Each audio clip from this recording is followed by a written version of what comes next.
Jasmine Thompson was tired. Her feet hurt. Her back ached. She had worked for 16 hours straight at Memorial Hospital. There had been a big bus crash last night, and many people were hurt. As a nurse, Jasmine could not leave when her shift ended. People needed her help. Just one more hour, her boss had said at the end of her regular shift. But 1 hour turned into many. Jasmine helped doctors save lives. She held the hands of scared patients. She cleaned wounds and gave medicine. By the time she could leave, the sun was already high in the sky. Jasmine looked at her watch and gasped. It was almost 10:00 a.m. Her younger brother Marcus had his court date today at 10:30. She had promised their mother she would be there for him. Marcus was only 22 and had never been in trouble before. This was just a simple traffic ticket, but he was nervous about going to court alone. There was no time to go home and change. Jasmine had to go straight to the courthouse in her blue scrubs. She still had her hospital ID card hanging around her neck. Her curly black hair was pulled back in a simple ponytail, and she wore comfortable shoes meant for standing all day. "I'll just sit in the back," Jasmine told herself as she drove to the courthouse. "No one will even notice me." The courthouse was a tall, old building made of gray stone. It looked serious and important. Jasmine parked her car and ran up the steps. Inside, she found the right courtroom and quietly opened the door. The room was bigger than she expected. There were rows of wooden benches where people sat waiting. At the front was a high desk where the judge sat looking down at everyone. The walls were covered with dark wood, and an American flag stood in the corner. Jasmine spotted Marcus sitting near the front. He was wearing a tie and looked nervous. She wanted to go sit with him, but the court was already in session. Judge Harold Wilson was speaking in a loud, clear voice. Everyone was quiet and still. Jasmine tried to slip in without being noticed. She found an empty spot on the last bench and sat down. But as she did, her keys fell from her pocket and made a jingling sound on the hard floor. The judge stopped talking. The room became very quiet. Jasmine felt her face grow hot as Judge Wilson looked directly at her. "Young lady," he said in a stern voice that filled the room. "Stand up, please." Jasmine slowly stood up. Her heart was beating fast. Everyone in the courtroom turned to look at her. "Approach the bench," Judge Wilson ordered. Jasmine walked down the center aisle. Her shoes squeaked slightly on the polished floor. She could feel everyone watching her. Judge Wilson was an older white man with gray hair and glasses. His face was serious, and his eyes were cold as they looked at her blue scrubs. "This is a court of law," he said loudly so everyone could hear. "Not a hospital cafeteria." Some people in the courtroom laughed quietly. Jasmine felt her cheeks burn with embarrassment. She saw Marcus looking back at her with worry in his eyes. "I'm sorry, Your Honor," Jasmine said. "I just finished a long shift at the hospital and—" "I don't want excuses," Judge Wilson interrupted. "In my courtroom, we respect the law enough to dress properly. Those clothes are inappropriate here." Jasmine stood straight. She was tired, but she wasn't going to let this man shame her. She had just spent all night saving lives. She looked directly at the judge. "Your Honor," she began, her voice stronger now. "I understand your concern for proper courtroom attire, but I'm wearing these scrubs because you couldn't be bothered to change." The judge cut in. "Because the rules don't apply to you." The courtroom was silent. Everyone waited to hear what would happen next. Judge Wilson stared down at Jasmine, expecting her to apologize again or back down. But Jasmine Thompson wasn't going to back down. Not today. Jasmine took a deep breath. The courtroom was quiet. Everyone watched her. She had been awake for over 24 hours. Her body was tired, but her mind was clear. "Your Honor," Jasmine said in a calm, strong voice, "I'm wearing these scrubs because I just finished saving lives." Judge Wilson's eyebrows went up. He did not expect her to speak back to him like this. "I was called in last night when a bus crashed on Highway 18, Jasmine continued. 27 people were hurt. 3 of them were children who needed emergency surgery. She pointed to her hospital ID card that hung around her neck. I work in the emergency room at Memorial Hospital. We were short-staffed, and they called me in. I worked all night. The judge's face did not change. He still looked stern and disapproving. That may be, he said, but rules are rules. You should have taken time to change. Jasmine felt a flash of frustration. She was too tired for this. Too tired to be talked down to by someone who had no idea what her night had been like. Your Honor, she said, the last patient I helped was a 5-year-old girl. She was bleeding inside her body. She needed help right away. Her parents are here in this courthouse right now. Jasmine turned and looked around the courtroom. In the 3rd row, a man and woman nodded. The woman had red, puffy eyes from crying. The man had his arm around her shoulders.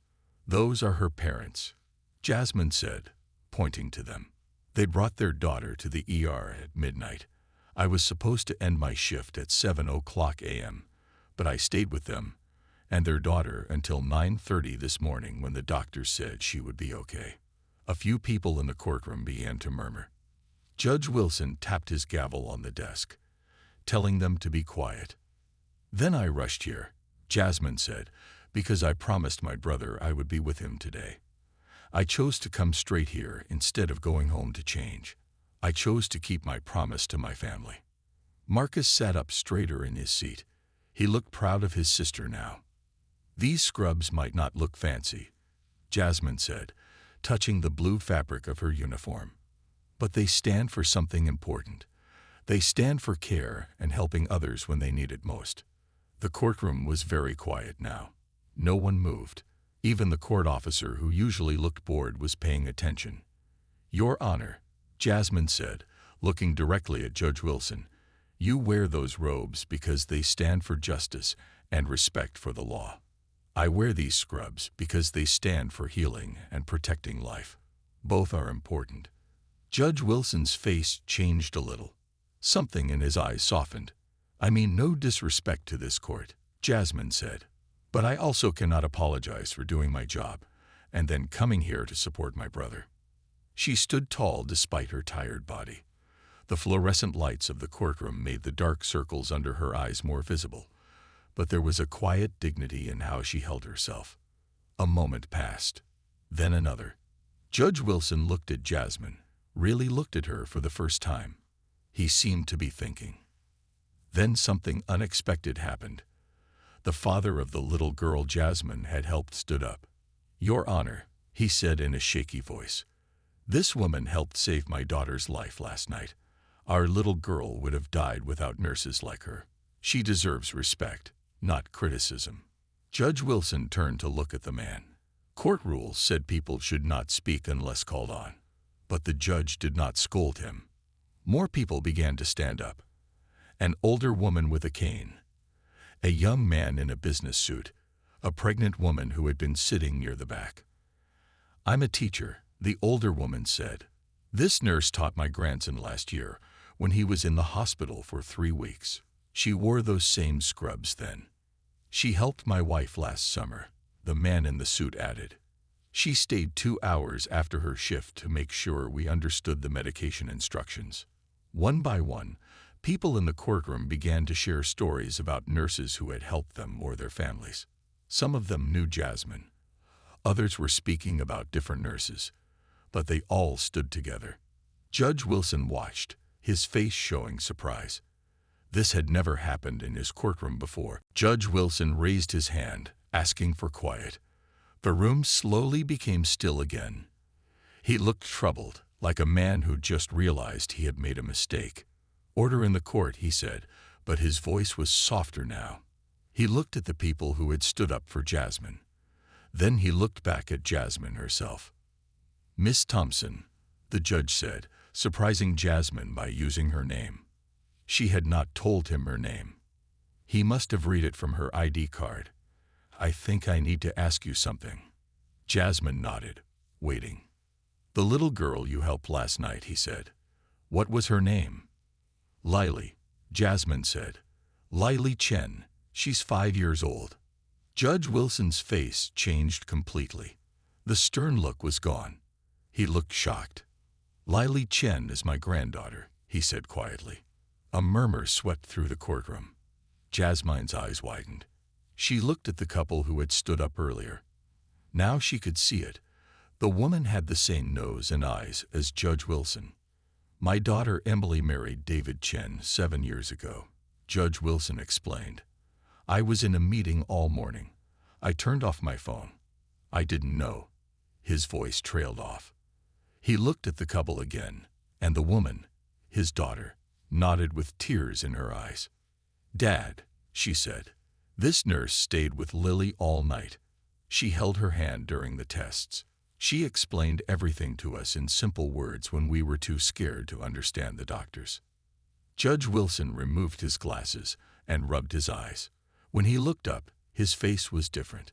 The cold, stern judge was gone. In his place was a worried grandfather. "Miss Thompson," he said, "I owe you an apology."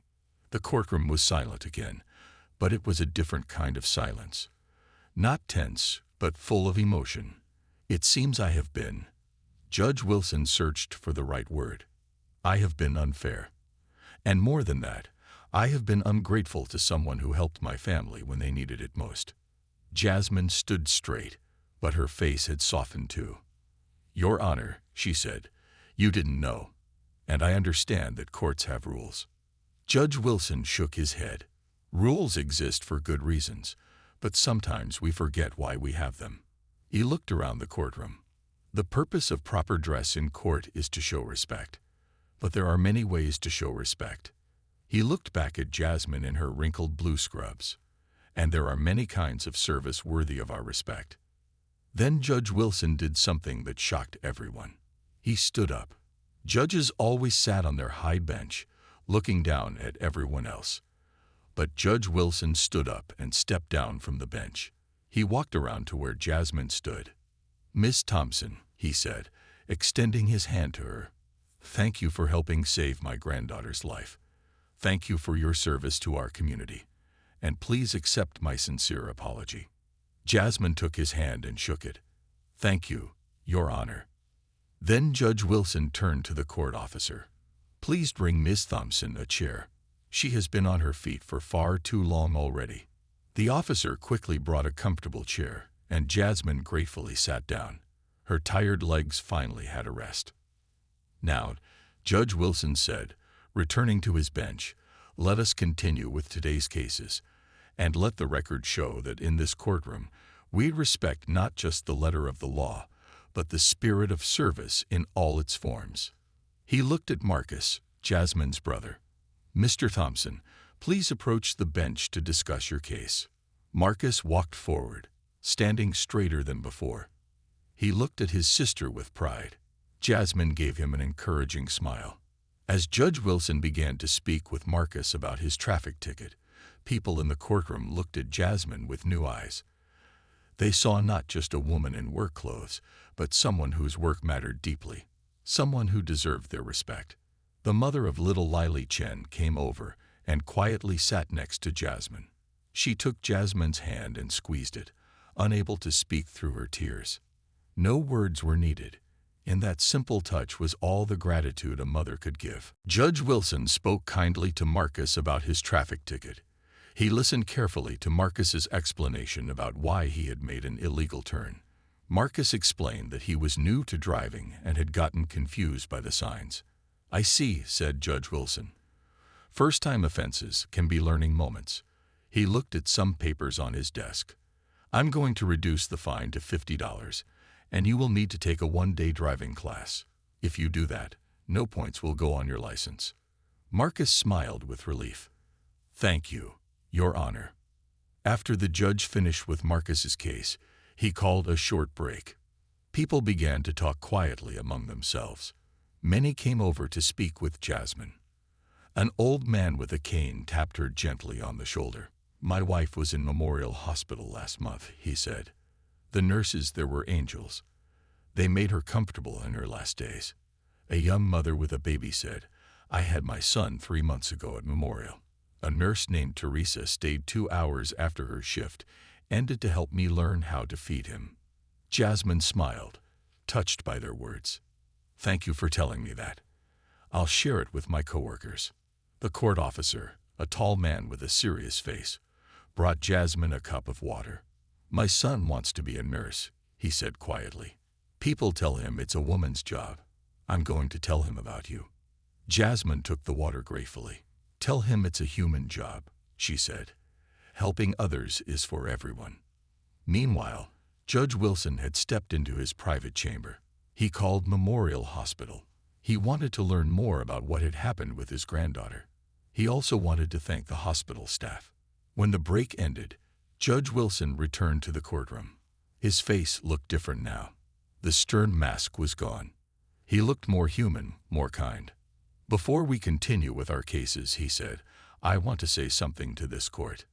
Everyone became quiet. This was unusual.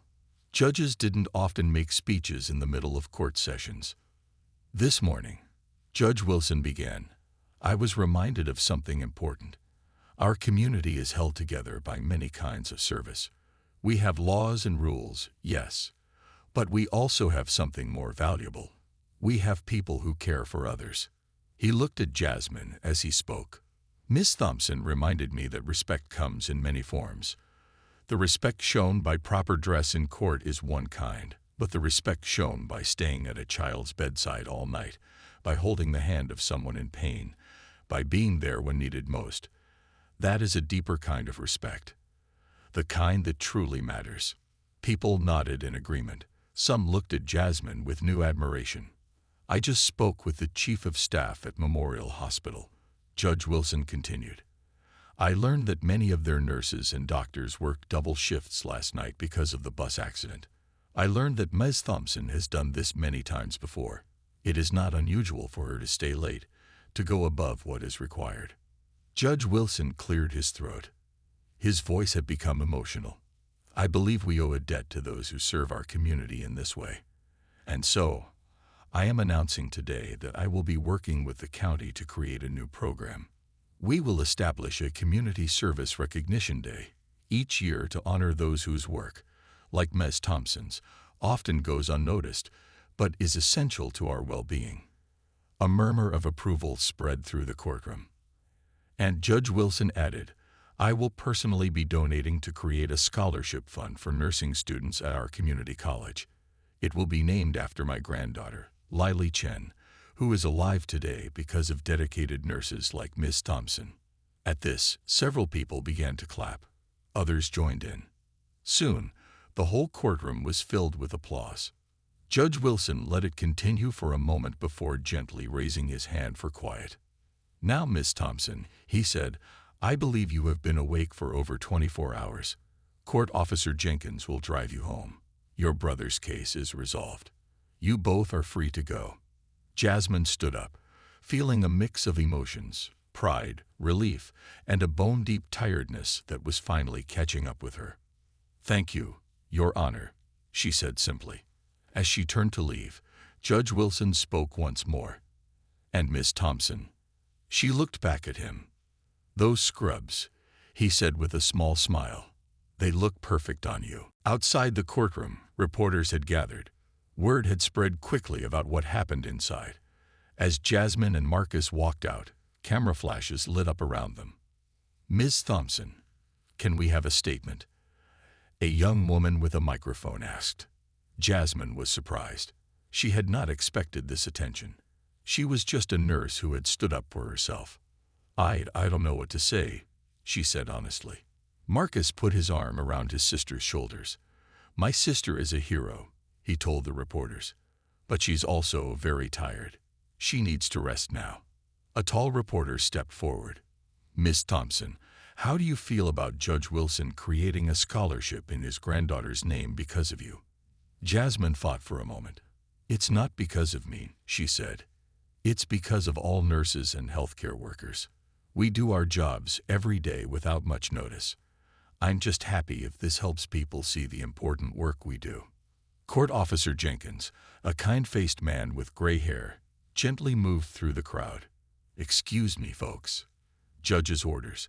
I need to drive Miss Thompson home now. She's been working for over 24 hours. The reporters made way, but continued to take pictures as Jenkins led Jasmine and Marcus to a black car parked nearby.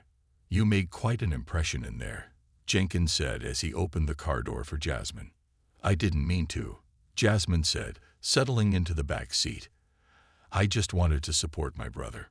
Marcus got in beside her. "You did more than that, sis. You changed how people see nurses." As they drove through the city, Jasmine's phone began to ring. It was her boss from the hospital, nurse manager Gloria Williams. "Jasmine," Gloria said when she answered, "have you seen the news?" "What news?" Jasmine asked, confused. "You're trending online. Someone in the courtroom recorded what happened and posted it. The video has thousands of views already." Jasmine was shocked. "But I was just standing up for myself." "Well, you stood up for all of us," Gloria said. "The hospital CEO just called me. He wants to meet with you tomorrow. He says this is exactly the kind of positive attention our nurses deserve." After hanging up, Jasmine leaned back against the car seat. She was so tired that everything felt like a dream. "Here we are," Officer Jenkins said as they pulled up to Jasmine's small apartment building. He got out and opened her door. "Get some rest, Miss Thompson. You've earned it." Marcus helped his sister up the stairs to her apartment. Inside, Jasmine's roommate, Tasha, was waiting. Tasha was also a nurse at Memorial Hospital. "Girl, you're famous," Tasha said, showing Jasmine her phone. On the screen was a video titled "Nurse in Scrub School's Judge on True Respect. Must watch." "Oh no," Jasmine groaned. "I just wanted to go to court for Marcus." "Well, you did more than that," Tasha said. "My mom called me crying after she saw the video. She said she's never been prouder that I became a nurse." Jasmine kicked off her shoes and sat heavily on the couch. "I can't believe this happened." "Believe it," Marcus said. "You stood up not just for yourself, but for all nurses. And you know what?" Tasha added. "Judge Wilson has a reputation for being super strict about courtroom rules. I've never heard of him backing down or admitting he was wrong. You must have really touched his heart." Jasmine yawned. Her eyes were getting heavy. "I think finding out his granddaughter was my patient changed everything. It made it personal for him." "That's how change happens," Marcus said wisely. "One person at a time, making connections." As Jasmine drifted off to sleep on the couch, too tired to even make it to her bedroom, her phone kept buzzing with messages. Friends, coworkers, and even strangers were reaching out. The story was spreading. In her dreams, Jasmine saw little Lily Chen smiling and playing. She saw Judge Wilson's face changing from stern to kind. She saw her blue scrubs hanging proudly next to the judge's black robes. Both uniforms of service, both worthy of respect. What Jasmine didn't know yet was that her simple act of standing tall in her scrubs would change many more lives than just her own. The ripples were only beginning to spread. Jasmine slept for 14 hours straight. When she finally woke up, the sun was setting. She was still on the couch where she had fallen asleep. Someone had put a blanket over her. She sat up slowly, feeling stiff. Her phone was on the coffee table, its battery dead. Tasha had left a note. "Had to go to work. Charged your other phone for you. It's in the kitchen. There's food in the fridge. P.S. You're still trending." So, Jasmine rubbed her eyes and walked to the kitchen. Her old backup phone was on the counter, fully charged. When she turned it on, it buzzed nonstop for nearly a minute with incoming messages. There were texts from her mother, her cousins, old friends from nursing school, and coworkers. They all said similar things. "Saw you online. So proud of you. You're famous." Jasmine made herself a sandwich and checked her work email. There was a message from Dr. Patel, the doctor who had worked with her on Lily Chen's case. "Jasmine, thank you for your excellent work with young Lily. Judge Wilson came to visit her today. She's doing much better and should go home in a few days. He mentioned what happened in court. We are all very proud of how you represented our hospital and our profession." As she ate, Jasmine's phone rang. It was her mother. "Baby, why didn't you tell me?" her mother asked when Jasmine answered. "Tell you what, Mom? That you were on TV. I just saw you on the evening news. They're calling you the nurse who stood up. My friends from church have been calling me all day." Jasmine nearly choked on her sandwich. The evening news. Really? Yes, really. They showed a clip from the courtroom. Then they interviewed people about it. A nurse from your hospital said you've inspired other healthcare workers to speak up about their work. After talking with her mother, Jasmine took a shower and changed into fresh clothes. She felt like a new person. As she was brushing her hair, her doorbell rang. When she opened the door, she found Marcus standing there with a cake that said, "To my hero sister," in blue icing. "Marcus, what's this for?" Marcus grinned. "To celebrate. Mom sent it. She's telling everyone her children are famous now." They sat at the small kitchen table eating cake. Marcus showed Jasmine more news stories on his phone. "Look," he said, "Judge Wilson gave an interview too." In the video, Judge Wilson stood outside the hospital. He looked more relaxed than he had in court, wearing a casual shirt instead of his judge's robes. "What happened in my courtroom yesterday," he said to the reporter, "was a wake-up call for me. I've always believed in rules and order. But Ms. Thompson reminded me that respect goes both ways. She showed me that true service deserves recognition." The reporter asked, "Has this changed how you'll run your courtroom in the future?" Judge Wilson nodded. "Yes, it has. I'm working with court administration to revise our dress code policy. People who come directly from essential service jobs, healthcare workers, firefighters, EMTs, will no longer be required to change clothes if they're coming from work." Jasmine stared at the screen in surprise. "He's changing the rules because of me." "Because of what you stood for," Marcus corrected her. "That's even better." The doorbell rang again. This time it was Emily Chen, Judge Wilson's daughter and little Lily's mother. "Miss Thompson," she said, "I hope I'm not disturbing you. I wanted to thank you in person." She handed Jasmine a large gift basket filled with self-care items, bath salts, scented candles, and chocolates. "This is very kind, but not necessary," Jasmine said. "It is necessary," Emily insisted, "not just for Lily, but for what you did in court. My father has been a judge for 20 years. In all that time, I've never seen him admit he was wrong." Her eyes grew watery. "You changed something in him. He called me last night and apologized for times he's been too strict with our family too." After Emily left, Jasmine sat quietly, thinking about everything that had happened. A simple trip to court for her brother had turned into something much bigger, all because she had stood up for herself and her profession. Her phone buzzed with a text from the hospital CEO. "Meeting tomorrow at 10 a.m. Bringing the mayor. He wants to discuss citywide recognition for healthcare workers. Wear your scrubs." Jasmine smiled. For once, she was being asked to wear her scrubs, not told to change out of them. The next morning, Jasmine put on fresh scrubs. They were the same blue color as the one she had worn to court, but clean and neatly pressed. She took extra care with her appearance, pulling her curly hair back neatly and adding small pearl earrings that her grandmother had given her. "You look professional," Marcus said when he came to pick her up. He had insisted on driving her to the meeting with the hospital CEO and the mayor. "I feel nervous," Jasmine admitted. "I never meant to start all this." "The best changes often come from people who weren't trying to be heroes," Marcus said. "They were just being themselves." When they arrived at Memorial Hospital, Jasmine was surprised to see a small crowd of nurses and hospital staff gathered outside the main entrance. When they spotted her, they began to clap. "What's happening?" Jasmine asked, feeling her face grow warm. Nurse Gloria, her manager, stepped forward. "We wanted to show our support," she said, giving Jasmine a quick hug. "You spoke up for all of us." Gloria led Jasmine into the hospital and up to the large conference room on the top floor. Inside, Several people sat around a long table.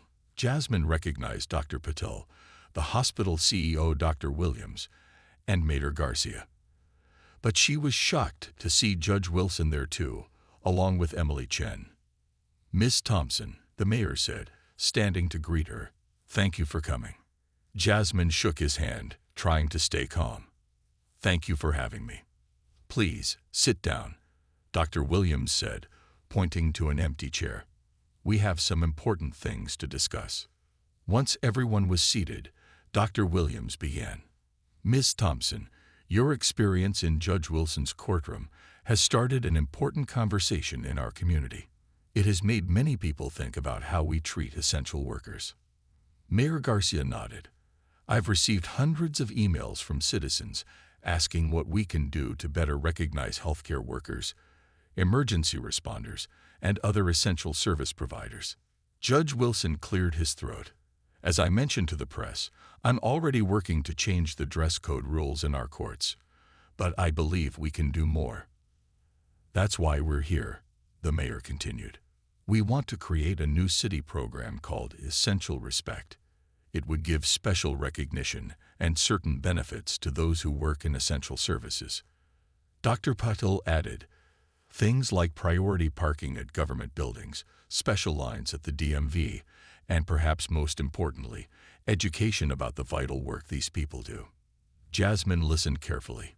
She was touched that her simple stand for dignity had led to this. "We would like you to be part of the planning committee," Dr. Williams said. "Your perspective would be valuable." "Me?" Jasmine was surprised. "I'm just a regular nurse." "There is nothing just about being a nurse," Judge Wilson said firmly. "That's precisely the attitude we're trying to change." Emily Chen spoke up. "Lily is going home today. The doctors say she will make a full recovery. We owe that to people like you, who don't see themselves as just anything." Jasmine felt tears form in her eyes. "I would be honored to help, but I want to make sure this isn't just about healthcare workers. There are many essential workers who deserve recognition.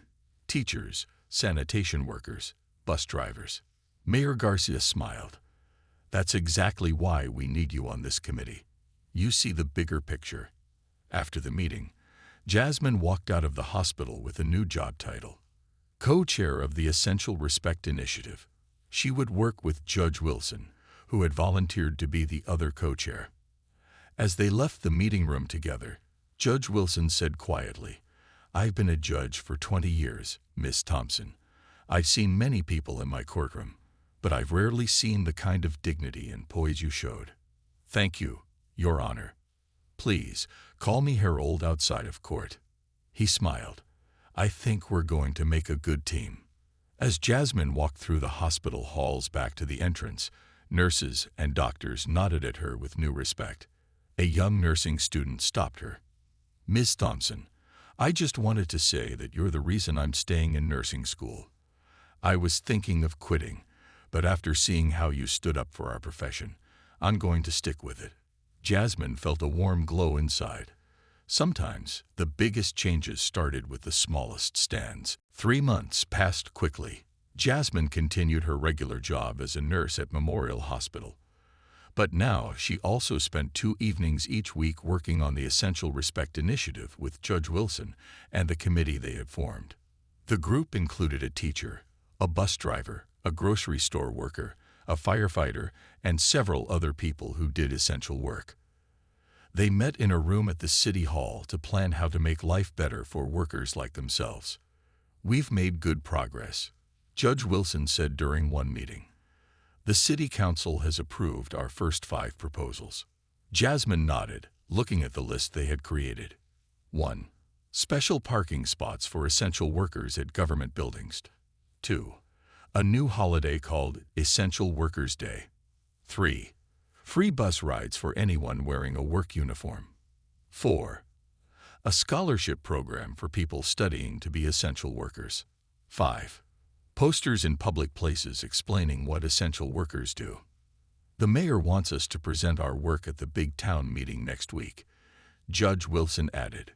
"Jasmine, would you be willing to speak?" Jasmine felt her heart beat faster. She was still not used to speaking in public, but she had grown more confident over the past months. "Yes, I can do that," she said. After the meeting, Jasmine walked with Tasha to their favorite coffee shop. The barista smiled when they entered.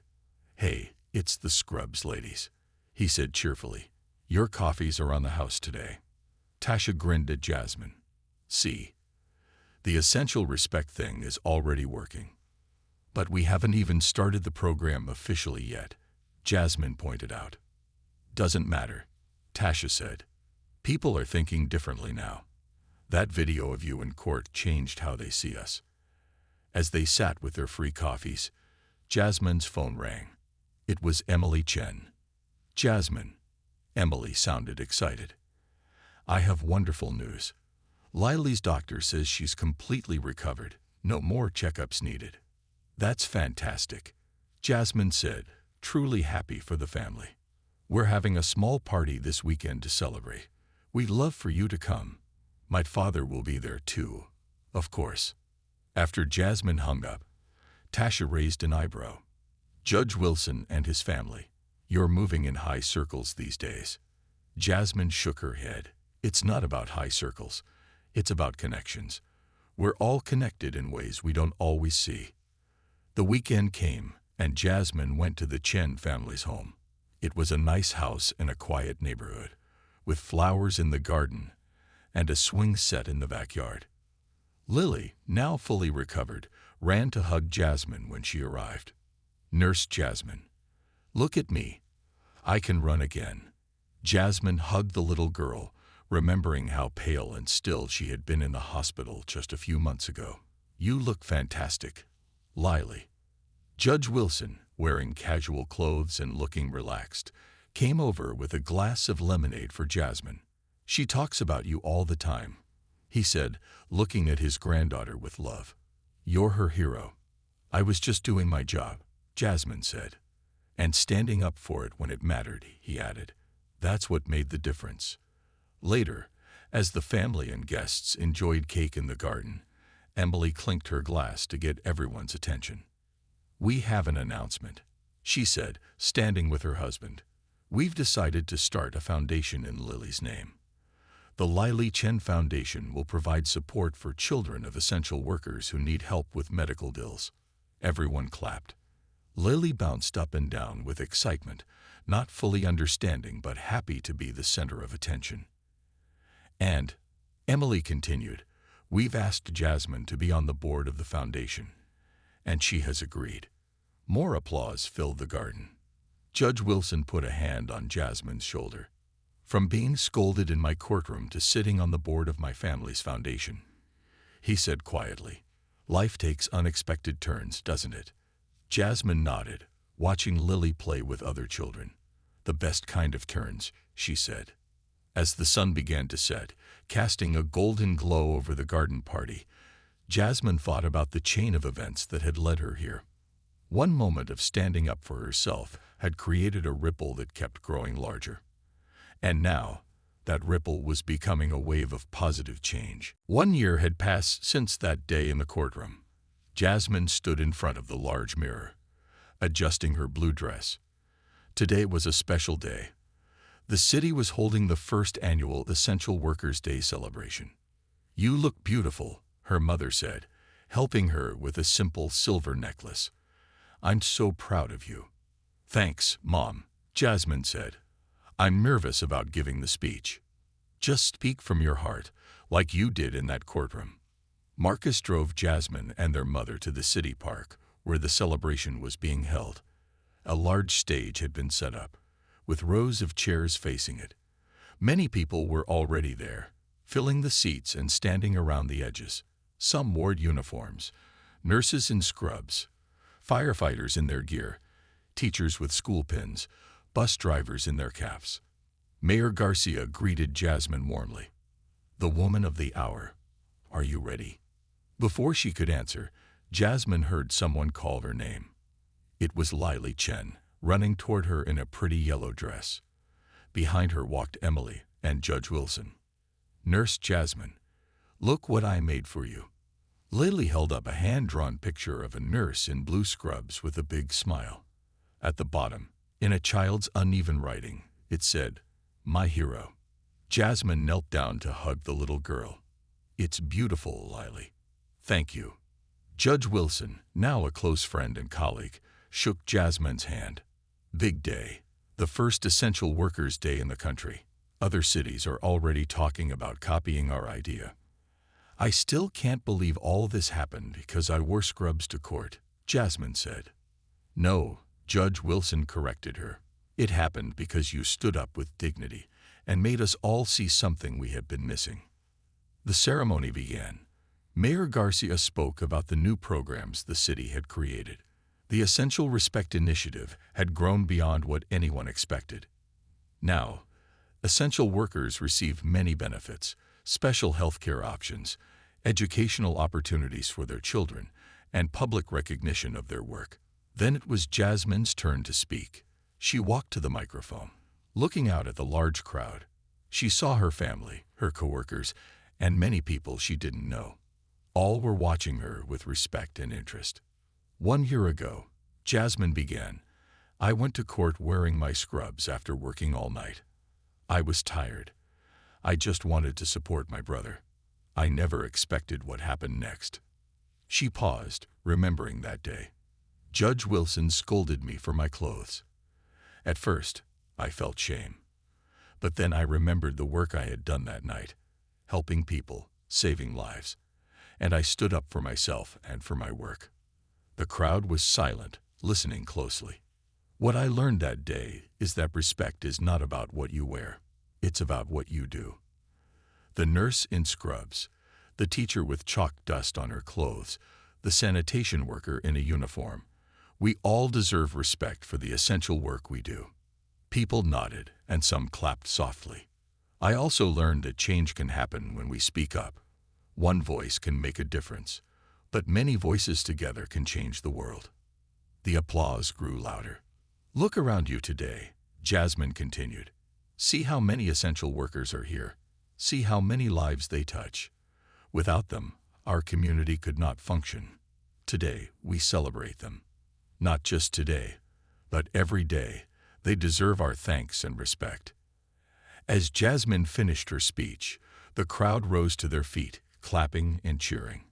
Some wiped tears from their eyes. Mayor Garcia returned to the microphone.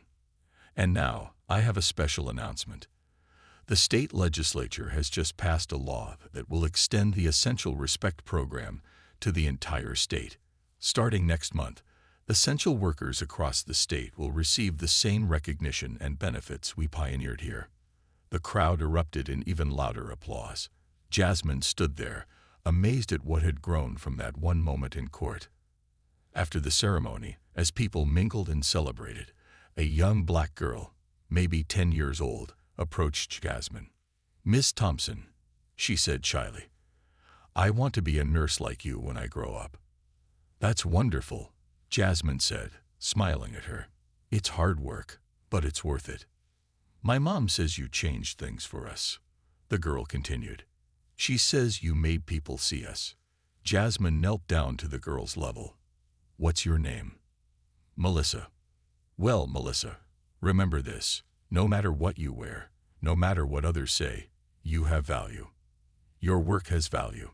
Stand tall and be proud of who you are and what you do." Melissa nodded seriously, then gave Jasmine a quick hug before running back to her mother. As Jasmine watched her go, she thought about how one small moment of courage could change not just a life, but a community, a city, and now an entire state. All because she had worn her scrubs to court and found the strength to stand up for herself.